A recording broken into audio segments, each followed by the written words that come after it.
Ouais, bonjour, aujourd'hui petite vidéo pour vous montrer comment réparer votre Xiaomi si elle ne marche plus suite à un freinage d'urgence et suite aussi à une modification du firmware pour lui donner plus de patates.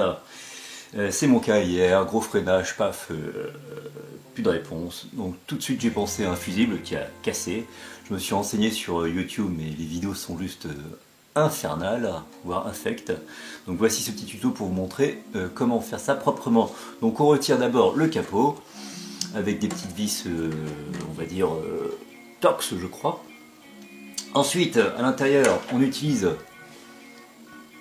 une clé hexagonale pour retirer les vis qui tiennent la batterie, les 4 vis. Donc elles sont ici, tac, tac, tac, tac. Voilà, donc je les ai déjà retirées. Ensuite, les connecteurs. Donc il y a 3 connecteurs qui sont ici. Donc le connecteur principal est facile à retirer. Ça c'est le connecteur d'alimentation, de recharge plutôt, facile à retirer. Et ça c'est le connecteur, on va dire, de la carte électronique, qui est aussi facile à retirer. Il suffit d'appuyer, voilà, d'appuyer et de tirer. Donc, on appuie, tac, et on tire. Ça vient ouvrir une petite mâchoire en bas. Derrière, pareil, ça c'est la lumière arrière. Donc, ça se débine, et pareil, on appuie sur les deux côtés, et on tire. Toc, voilà. Donc la batterie, la voici. Donc là, elle a été déjà ouverte et réparée. Donc ce qui se passe, normalement déjà, vous devez avoir une petite lumière bleue qui clignote. Si elle est rouge, c'est mauvais signe. Ce qu'il faut savoir sur ces batteries lithium, c'est qu'il y a vraiment de la puissance dedans. Moi je déconseille fortement à une personne qui ne connaît pas l'électronique, qui n'a pas de notion d'électronique, de s'aventurer à démonter ce genre de batterie. Moi-même, je n'y touche pas.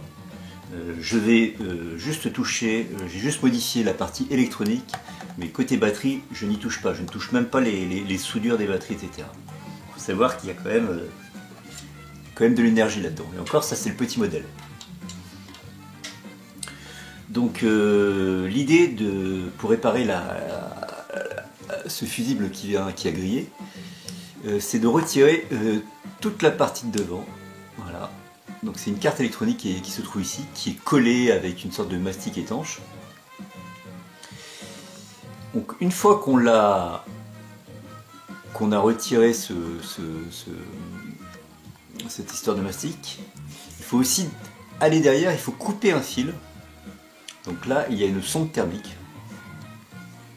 Cette sonde thermique est collée juste en bas et soudée juste en bas de la carte électronique. Donc ça va permettre de retirer la carte électronique.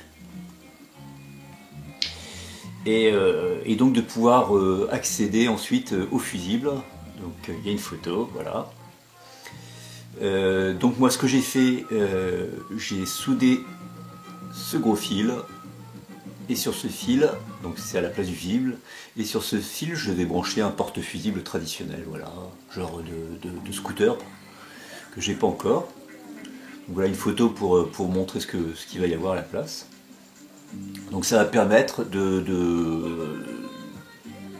remplacer rapidement le fusible en cas de nouveaux problèmes. Voilà. Parce qu'il faut savoir qu'un fusible c'est fait pour protéger toute la batterie. Et si ça grille, ça veut dire qu'il y a eu un problème. Donc il faut comprendre le problème avant de remplacer un fusible. Et il ne faut surtout pas faire ce que je viens de faire là, c'est-à-dire remplacer le fusible par un fil électrique. C'est dangereux même. C'est dangereux pour la carte électronique et voire même pour la batterie. Donc là, le petit voyant est toujours bleu. Je vais juste vérifier la tension aux bornes de la batterie.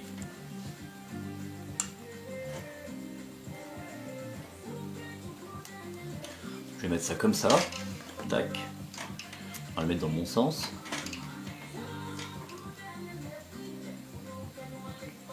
Voilà, 37 volts. Donc si je retire le fusible, 3,4 volts.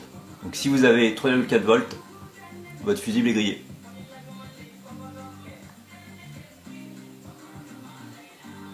Avec le fusible, voilà.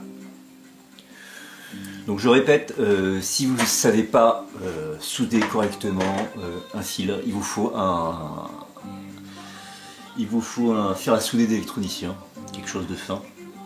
Il faut que ça soit fait proprement. Ne vous aventurez pas là-dedans. Soit vous rachetez une batterie, soit vous la faites réparer. Et c'est là où je peux intervenir. Vous pouvez m'envoyer la batterie par la poste. Je vais me renseigner sur les tarifs.